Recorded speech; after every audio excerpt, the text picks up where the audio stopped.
Like sinasabi ni President Marcos, hindi namin nirecognize ang ICC. Kasi hindi na tayo membro. Hindi kami nagko-cooperate sa ICC. Anong ginawang rason ni Pangulong Bongbong Marcos? Interpol! Bullshit! Interpol! Ako! Naging chief PNP ako! Alam ko ano ang papel ng Interpol sa mundo! Hindi na magsabi na bring him home. Dahil in the first place, hindi natin siya napigilan na dalhin doon sa ICC. Ako talaga yung masama ang loob ko. Nahiya ako sabihin kayo na bring him home. Na in the first place, hindi ko naman talaga siya napigilan na biyahe doon sa ICC. Kaya napakasama ang loob ko. Nung nangyari yon, hindi ko alam kung anong naramdaman ko. Para bang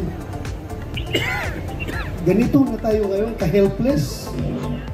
Sarili nating pulis ang magdadala ng ating dating presidente, piliting isakay sa aeroplano para ibiyahe doon sa The Hague, Netherlands. On what basis? On what basis? Oh!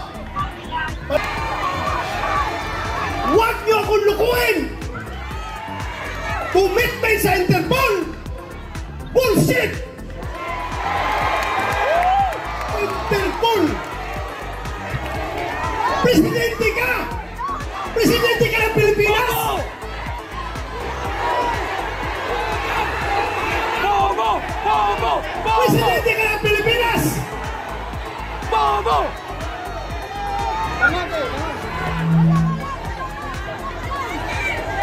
Presidente ka ng Pilipinas!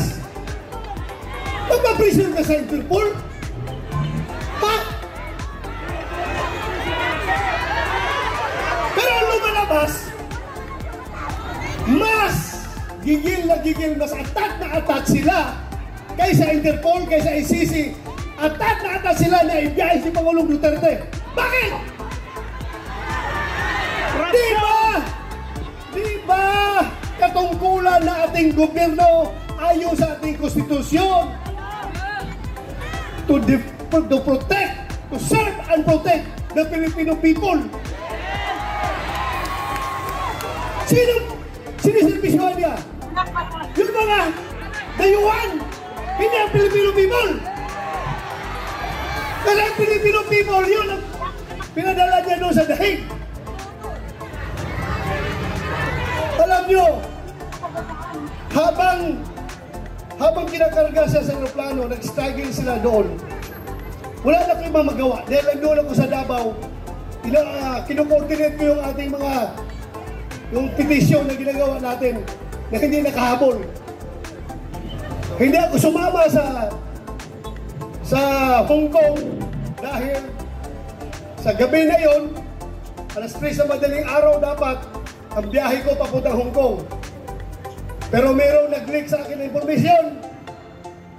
Hindi pa rin tulog ang Diyos. Nagsabi na, sabihan mo sila na may warrant na si President Duterte at si Bato. Uhulihin sila pagbalik nila dito galing sa Hong Kong.